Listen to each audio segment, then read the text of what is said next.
Hey, welcome back to Tooks on Twitch. Back today with a deck tech, but a little bit different. I thought it would be kind of cool to go through how I would currently build Green White Maverick, starting with just the base Maverick deck that doesn't splash any colors, and just kind of go over my choices, the removal that I play main deck, the removal that I play sideboard, mana base, Green Sun's targets, non-green creatures. I think it's all pretty interesting, and I think it's a good way to make sure that when you're playing a deck like Maverick, you do assess each creature, each mana piece, each removal spell as to why it's there, and come sideboarding, what's going in, what's going out. So let's do that. Let's start with the main engine of the deck, which is Green Sun Zenith. This is most likely going to be a 4 of in all Maverick decks you see. It's obviously really powerful because it scales so well. From turn 1, it's mana acceleration for something like Dryad Arbor, and then from turn 5 onwards, it can pretty much be anything in your deck. The deck usually caps out at a 4-drop. In the past, we've seen some 5-drops like Sagada, Host of Herons. Some players have played cards like Titania as well, but Green Suns is really nice. I think for a fair deck in Legacy, it's really important that you have some sort of library manipulation to find what you need. Obviously, we're not playing blue. We don't have cards like Brainstorm, Ponder, Preordain. So Maverick is a deck where you are playing the matches out with the cards you've kept in your opening hand, which might sound pretty simple, but in a deck like Legacy, there's a lot of decks that don't. So that is a pretty big disadvantage to begin with, and it is something that you have to kind of make sure you have some outs to in a way. So if you keep a hand with something like Source to Plowshares against a deck like Ant, that's it. That's just bad luck. That's going to be a kind of virtual mulligan. But Green Suns really allows us to pivot, which is really good. So a good example is if we go turn 1 Noble Hierarch and pass with a Green Sun Zenith for 2 as our turn 2 play. Let's say our opponent goes turn 1 Preordain off a Underground Sea. Perhaps we're going to think this is now going to be a combo deck, and so thinking ahead, we can now untap in Green Suns for Gaddock Teeg. If we see something like an Underground Sea into Stitcher Supplier, we're probably going to pivot and go for Green Suns for Scavenging Goose, because it's going to be Hogak. So Green Suns is a pretty important piece of Maverick, probably the most important piece, and so having that 4 of is really nice. So as I said before, Green Suns of course scales, so the first card that we can get is Dryad Arbor. Dryad Arbor is really nice because it does mean we can accelerate on turn 1 thanks to Green Sun Zenith. It's really nice as just a creature of fetch lands as well, which is great in response to sack effects, or maybe getting it at end step to start attacking with the following turn. Just a really versatile card. It's also a creature land, which can come up. It is an extra creature for Ooze in the bin. It is a land for Knight of the Reliquary, which is huge. Dryad, just really nice card to have in the deck. Unfortunately, if you are playing Dryad Arbor and Green Suns, you will find a lot of the time in your opening hand, you will have Dryad Arbor, which means that Green Sunning for it on turn 1 is no longer available, but thankfully if you do mulligan from 6 downwards, Dryad Arbor is a pretty nice card to put back to know it's at the bottom as well, so it's really nice there because you know you're not going to draw it either. So another benefit of Maverick is that you do get to accelerate.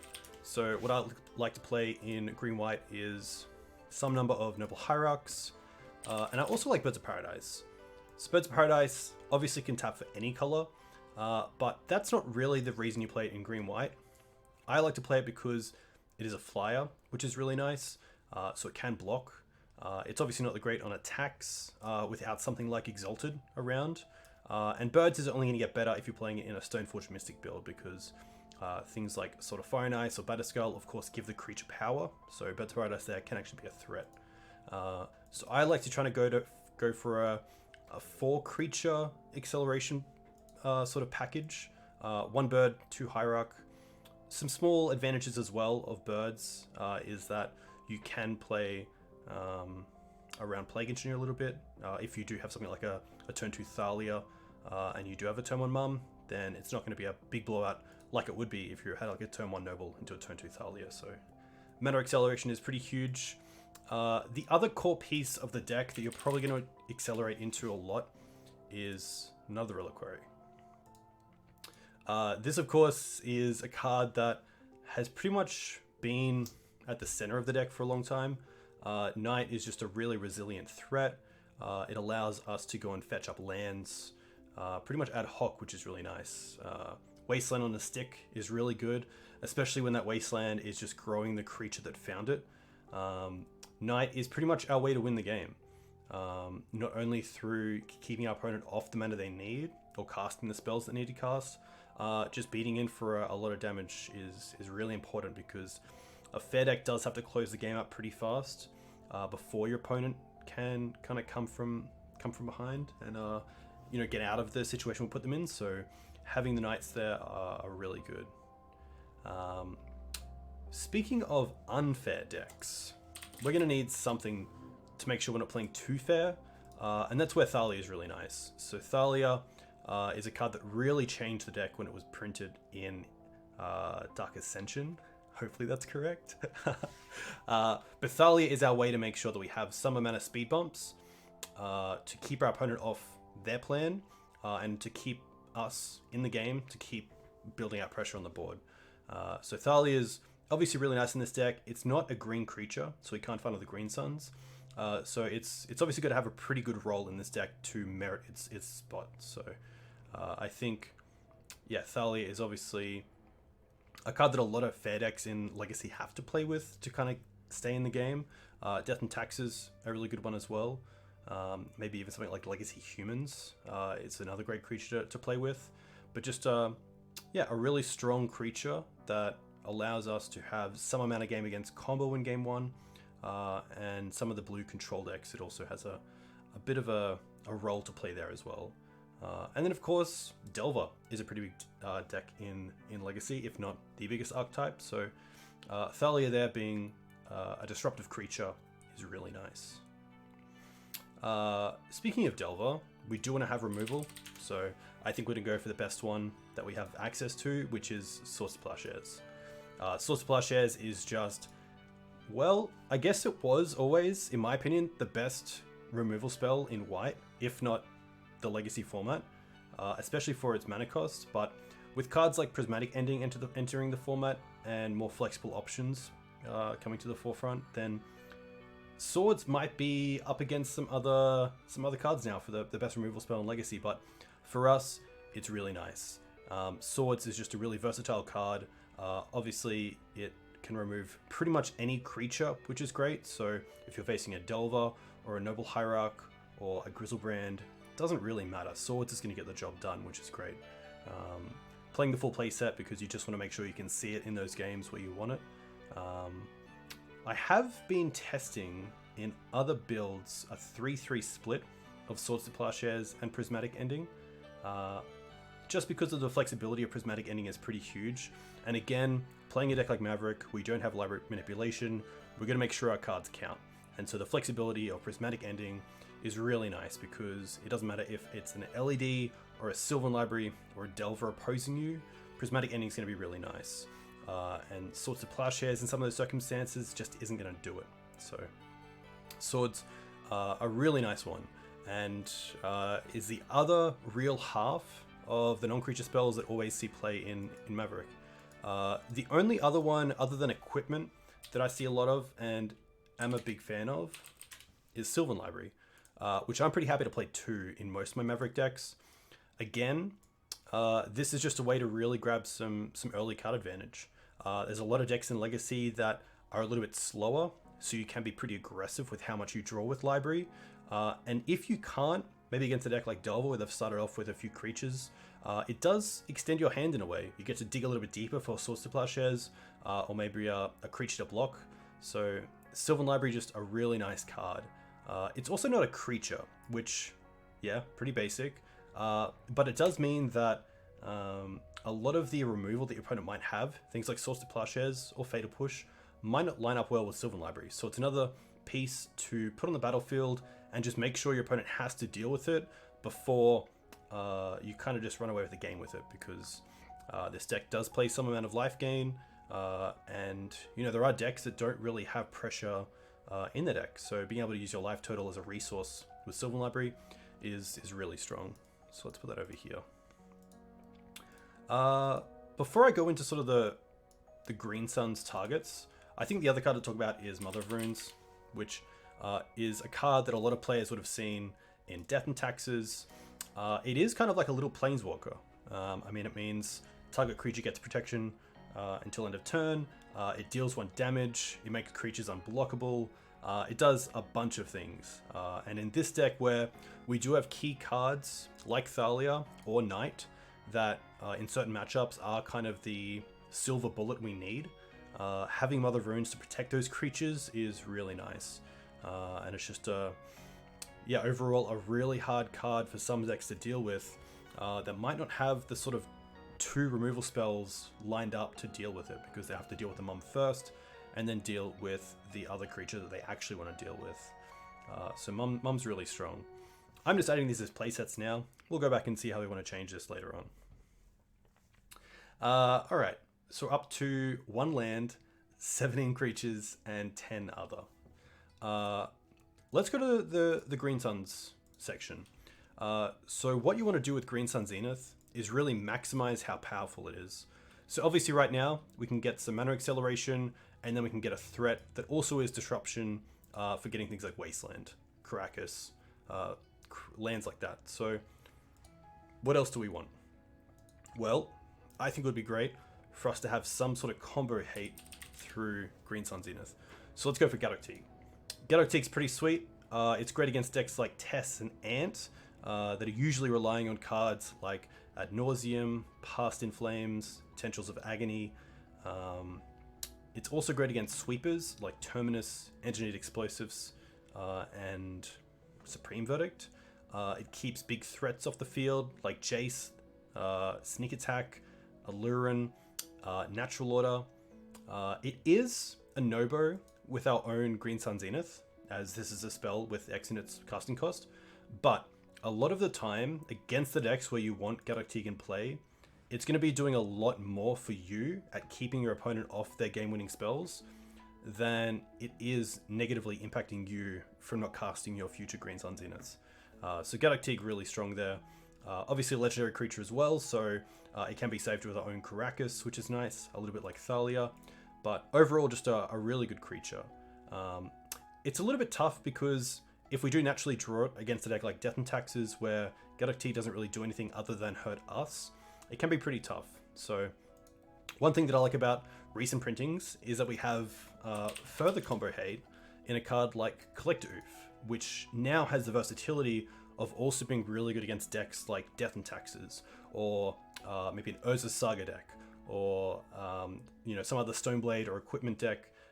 Collector Oof is there against combo, stopping things like Wishclaw Talisman, LED, Lotus Petal, but now it's also a great card for these Death and Taxes matchups. So a little bit more flexibility added to Green Suns, which is fantastic because it's just a really nice card to have in the deck. The last way that I would say we could disrupt combo with Green Suns for 2 is Scavenging Goose. Scavenging Goose is great against combo decks that rely on the graveyard. It's great against creature decks, especially in the late game. There's a lot of creatures in the graveyard. It's fine against control decks as well, as just a threat that your opponent has to deal with. But Scoos can be really nice. It's obviously great against some decks like lands that might rely on a Punishing Fire or a Life from the Loam in the graveyard.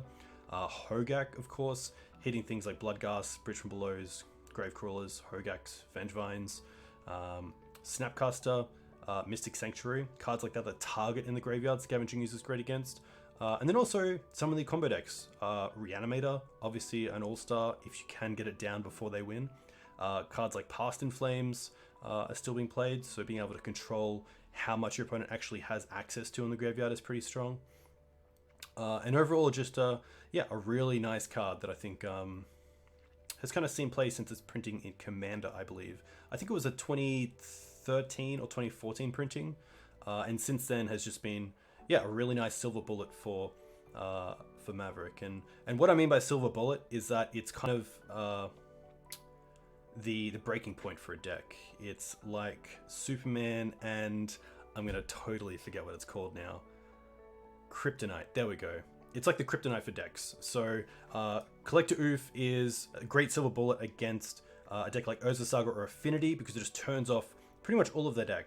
And some of these decks don't have answers to, ways to deal with Scavenging Goose. Like Hogak in game 1 really just has to race. It doesn't have a main deck way to answer Scavenging Goose most of the time. So Silver Bullets are just, disruptive creatures. They're quite hard to remove and have a large impact on how much your opponent can do with building out their own game plan or strategy. One card that I'm going to put in this deck that I'm a huge fan of, it doesn't really disrupt in the way that the other creatures do, is Scrib Ranger. So Scrib Ranger is a flyer, which is fantastic. Something that Maverick doesn't really have access to outside of if you're playing Birds of Paradise. It's got flying, flash, and pro blue. So this means that it can block a Delver of Secrets all day. Something like a Murktide Regent it can block all day. It can't be submerged. It can't be...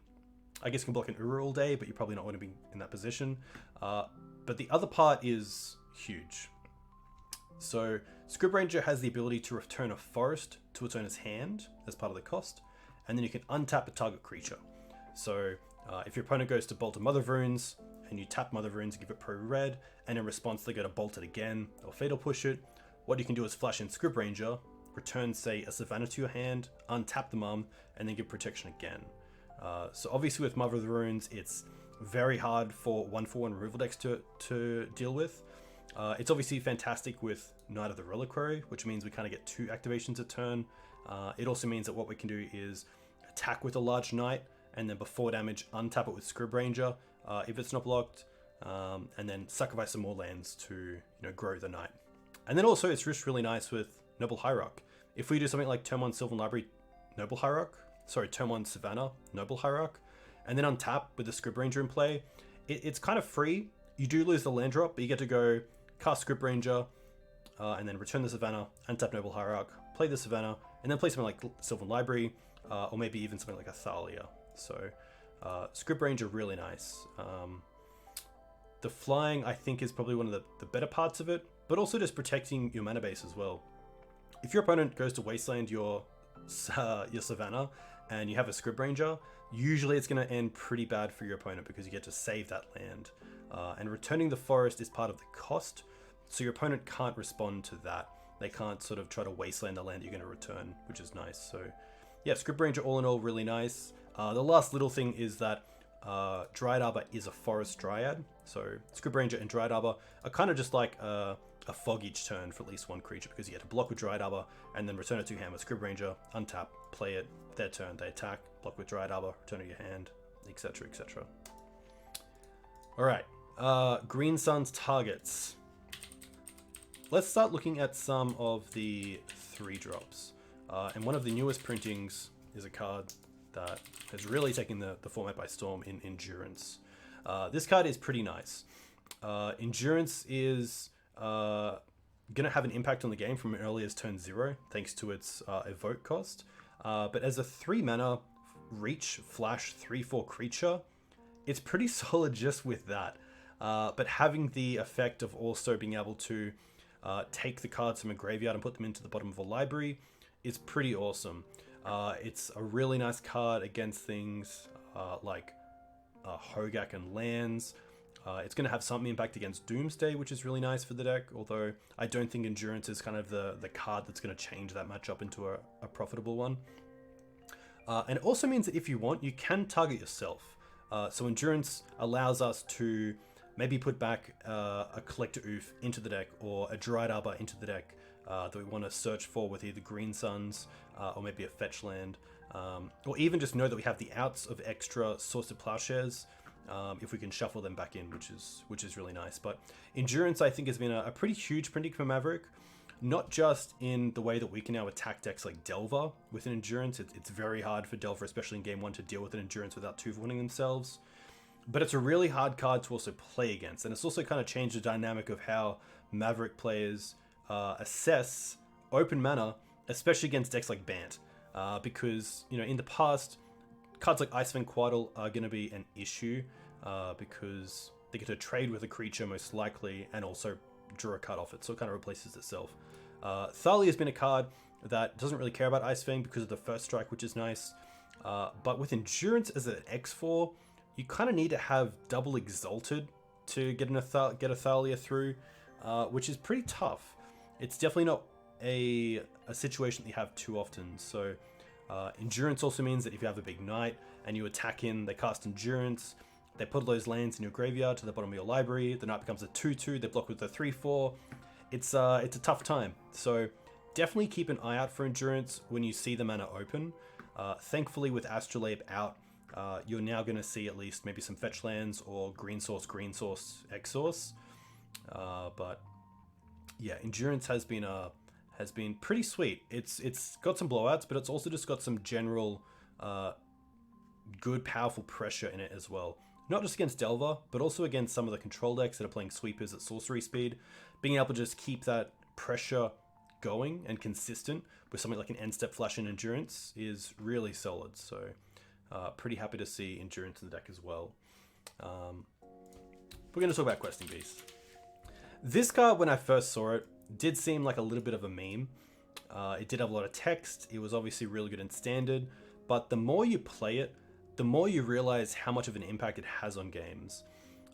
So Questing Beast is a haste threat, which is pretty nice. The deck doesn't really have access to it other than something like an end step, Endurance, Dryad Arbor, or Scrib Ranger to give pseudo haste the following turn. Questing Beast is just really nice. It gets through all the pesky creatures like Icewind Coatl, maybe something like a Young Pyromancer and tokens, True Name Nemesis, just a really strong card.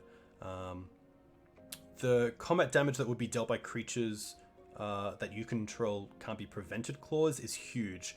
Maze of Ith and Glacial Chasm are great cards against us out of lands, just to keep the pressure off and buy them some time. It's come up against things like True Name Nemesis, of course, means that the damage can't be prevented, and so the protection kind of wears off. And then also just being a 4/4, it can't be bolted, which is really huge. I know that Unholy Heat is seeing some play now, which is going to be a little bit of an issue, but overall, Questing Beast is just a really nice threat that can be saved by Karakas. It can be Karakas by opposing cards, but usually, all in all, that's going to be okay. What else do we want?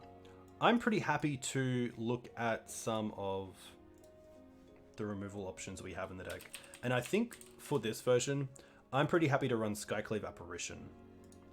Skyclave Apparition is a card that I really like in Death and Taxes because you do have the flicker effects to make use of it. But in Maverick, it's also really nice because you just get to be able to know you have removal in some aspect that isn't just Swords to Plowshares. So if we're facing something like a Sylvan Library, a Jide, a Back to Basics, Skyclave is just a nice clean answer to those, and also provides pressure, which is pretty sweet. If you're not playing Skyclave, and you're not playing just a green-white base, then Prismatic Ending is a really nice card. I might play it in the sideboard of this deck, but seeing that we're just going to stay on green-white for this, I don't think it's good enough in the main deck, because there are some awkward times where you have to rely on your mana dorks for the extra colors to really make use of Prismatic Ending. So I think for this is looking pretty good. We're currently at 25 creatures, 10 other, and 1 land. So I'm going to have a think about what else I want in the deck, but let's go to the mana base. So obviously this is a green-white deck, so we're going to have 4 Windswept Heaths. Heath is really nice because it allows us to fetch for Dryad Arbor when we want. It allows us to get both basics, and in this deck we're going to run 2 Forest, which I'll find. I do have some nice versions. There we go. Show versions separately. Alright. 2 Forest, the correct forest, and 2 Plains. 2 Plains means we just have access to being able to play all our spells through a Blood Moon, which is really nice, and something that I like to have in Maverick.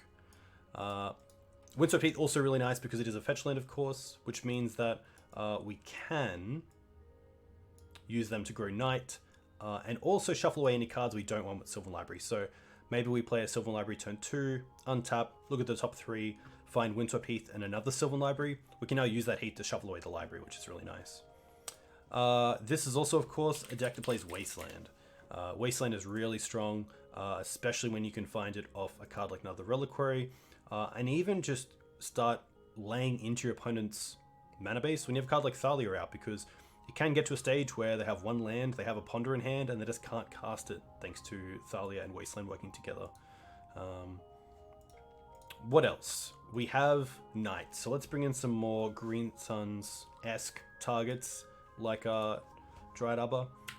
And by that I mean sort of one-off silver bullets in lands. So Karakas is a huge one. Karakas means we can save our own creatures in Thalia, Gaddock Teeg, Questing Beast, but it also means we have some really good game against opposing legendary creatures. Cards like Grizzlebrand, Urza's Saga, Urza,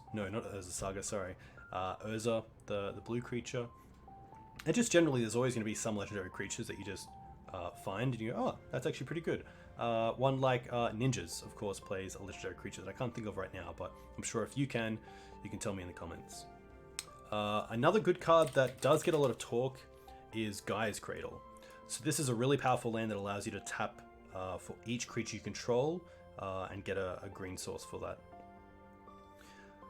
Cradle is obviously a budget concern, and there are a lot of people who ask, hey, can you play Maverick without Cradle? Yes, you can play Maverick without Cradle, but Cradle just gives you some really nice sort of powerful effects. It means that you can eat a lot of things off Scavenging Goose. It means you can really build out something like a turn 2 Knight into a Gaia's Cradle that can then Zenith for a little bit more than you can usually do it.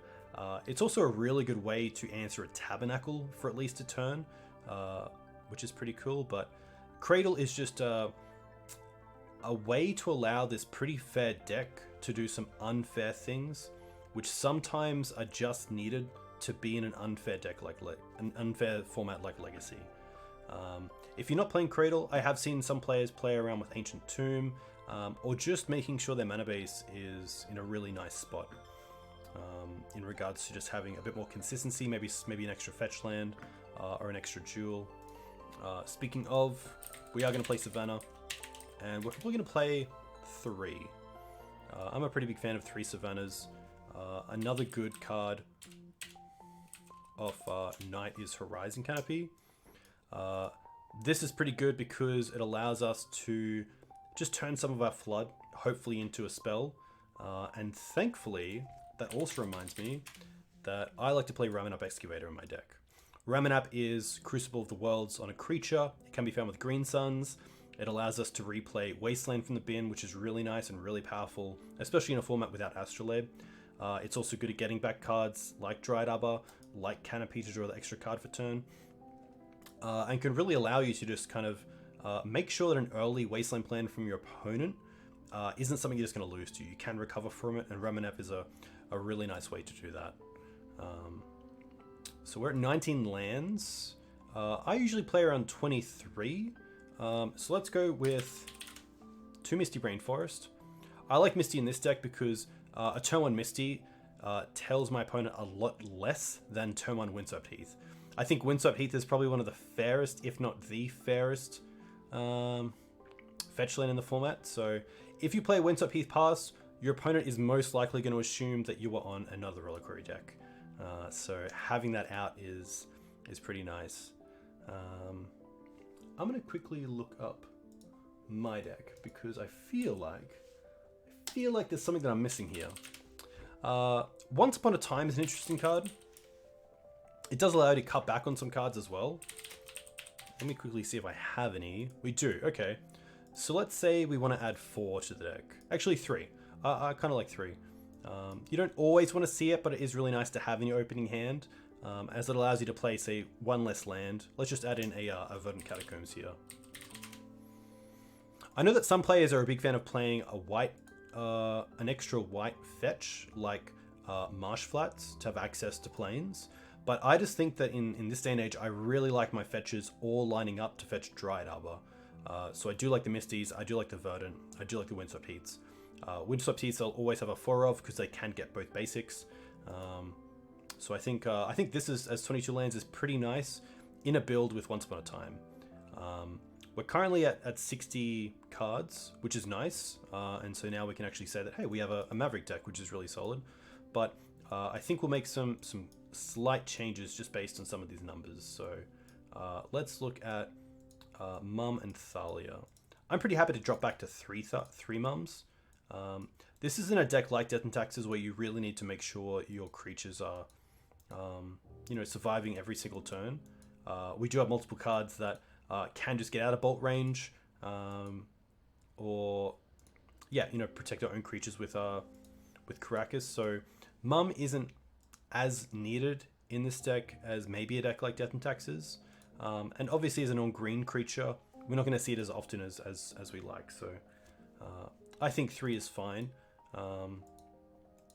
But if you do have 4, definitely try it out. I've definitely tried even things like Sylvan Safekeeper as an extra way to have protection through Green Sun Zenith. But I've usually been happy with 3. I have seen some players, including myself at times, cut down on Thalia as well, due to Once Upon a Time. Once kind of covering that extra slot of Thalia number 4, Mum number 4, land number 23. So this is actually, looking pretty solid so far. Just having a really good think.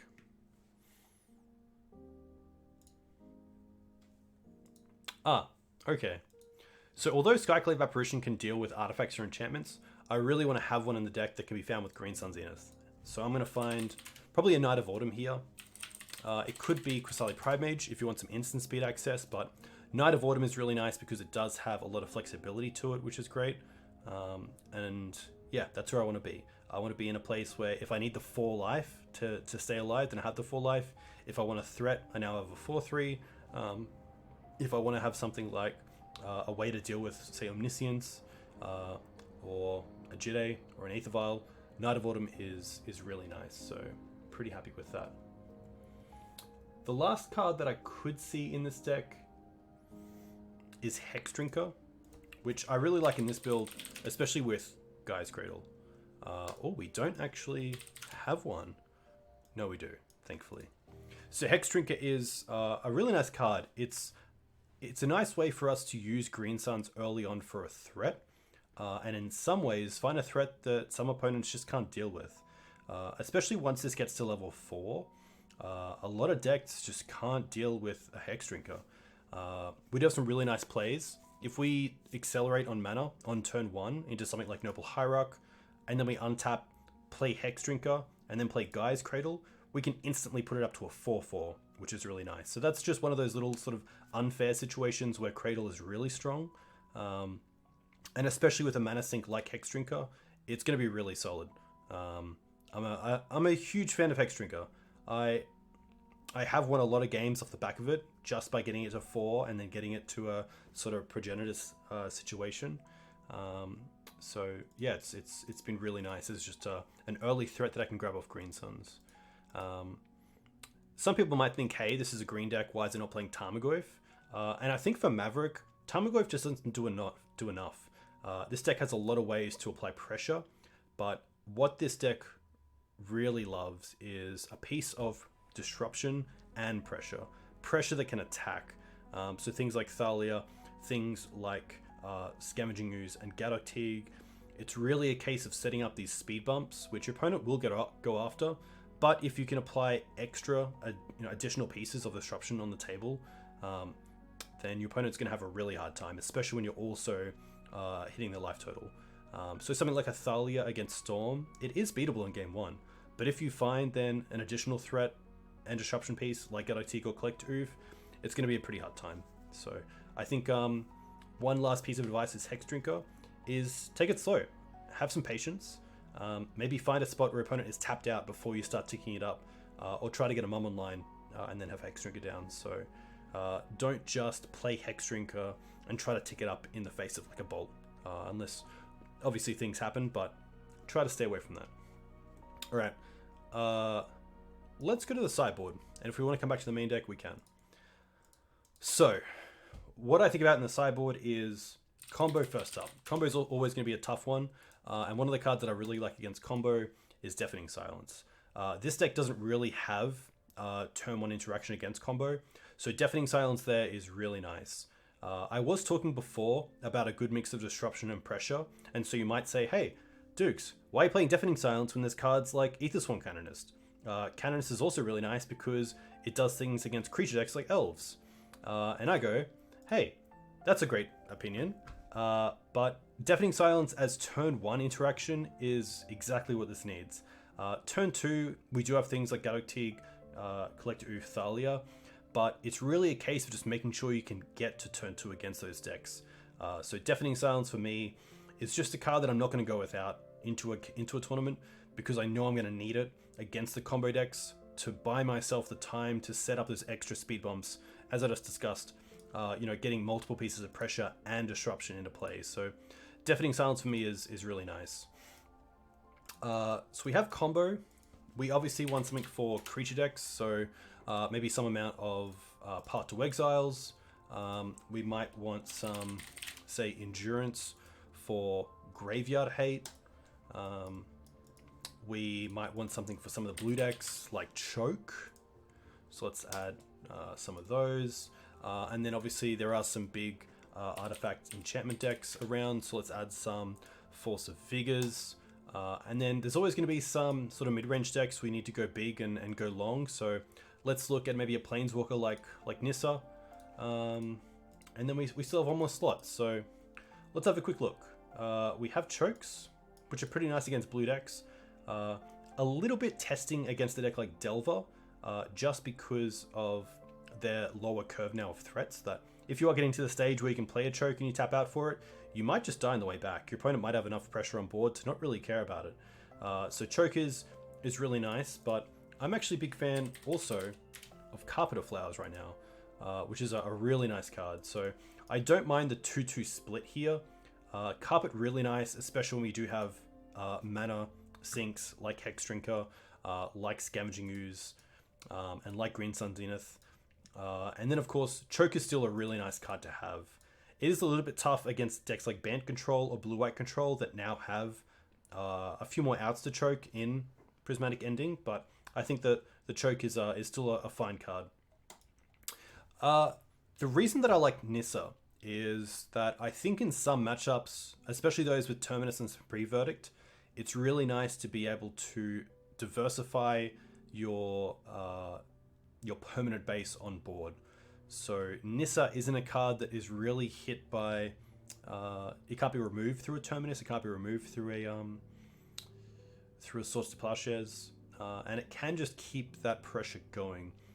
Because against a deck like Bant, I really want to make sure that every turn I'm hitting them and really applying some pressure to make sure they don't have some time to untap and play a few walkers and start taking over the game. So Nissa's pretty sweet.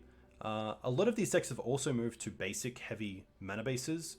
So in games 2 and 3, they're probably going for basics early on, which means that Wasteland isn't going to be the greatest way to disrupt them. Its role in the matchup isn't really there against a basic heavy mana base. So Nis is really nice because it means that I can kind of pivot the role of Wasteland and start using it as a threat, turning it into a 5/5 and making my opponent actually have to deal with it.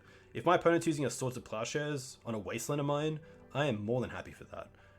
It means that it's one less creature that's going to get hit by that Swords of Plowshares, and it's a land that otherwise wasn't really doing a whole lot. So Nissa there is really key, and she's just a really nice walker to get down.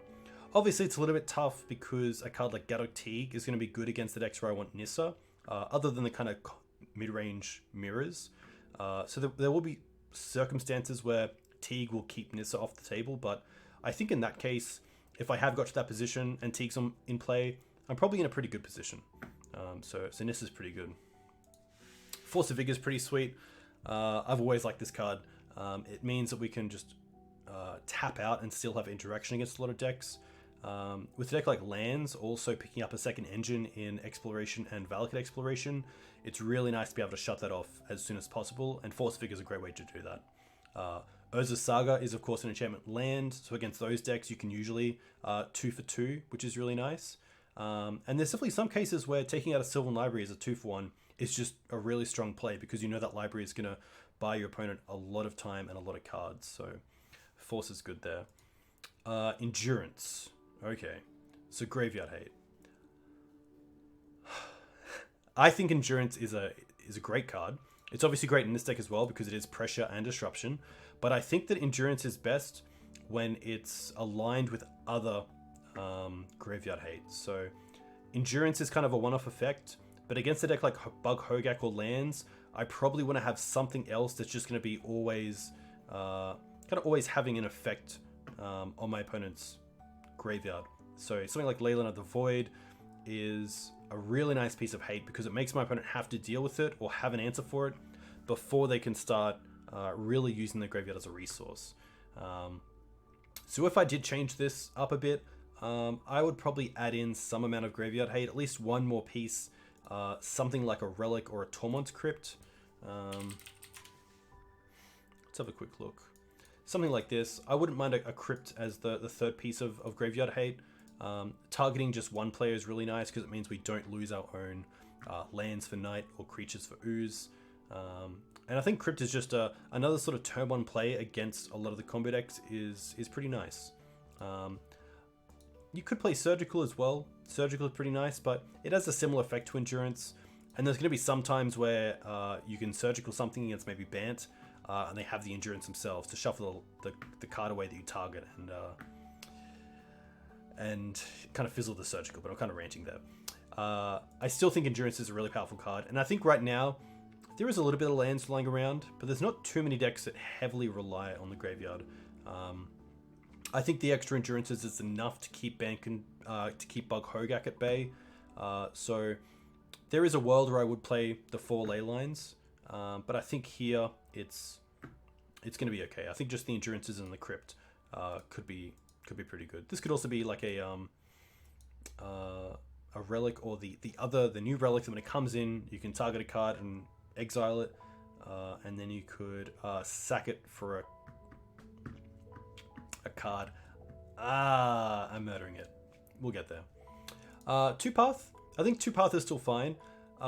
You could play Prismatic Ending in the board here if you want to have another turn 1 interactive spell against things like Delver, D&T. I do think there's a world where it is there, but the one reason that I like Path, and pretty much the main reason right now, is Murktide Regent. That card can really run away with the game. And if you don't have a way to deal with it, it can be, a 2-turn clock. So making sure that I have a way to deal with it, because there have been a lot of times where I've had the Prismatic Ending late against Delver, and I've used my Swords to Plowshares early on Delvers and other small creatures, and then it's looked pretty stupid when they've landed their Murktide Regent, and I just haven't had the correct answer in hand. So Path is a little bit awkward sometimes at giving your opponent that extra land, especially early in the game. So against a deck like Death and Taxes, if they play a turn 1 Mum and I Swords and I Path it straight away, obviously then them untapping with access to 3 mana most likely is going to be a tough time, but usually it's a case of that the resource of the land is just better for me than them having the creature. So I think just, as a basic point, I think Path is pretty good here. And then of course, Deafening Silence. So now that we have a deck, I think one really good thing, especially with Moto because of how it's laid out, is just going through some of your matchups and just making some of the main changes. So let's look at Death and Taxes. Death and Taxes, we're definitely taking out the Thalias, the Gaddock Teeg, and then probably something like Scavenging Goose or Ramanap, because I'm going to assume they're going to be bringing in some amount of graveyard hate. So that's 6 cards. So against them, I probably want the 2 Paths. I probably want the 2 Force of Vigors, and I probably wouldn't mind the 2 Endurance, especially just as a 3/4 threat that also hits things like Liquidwisp. That's 6 right there, so that's pretty good. Let's look at something like Storm or some sort of fast combo deck. I definitely don't want the Swords to Plowshares. I probably don't want the Skyclaves either. I could probably look at taking out some of the more whiff cards like once. So we have around 6 to 8 cards.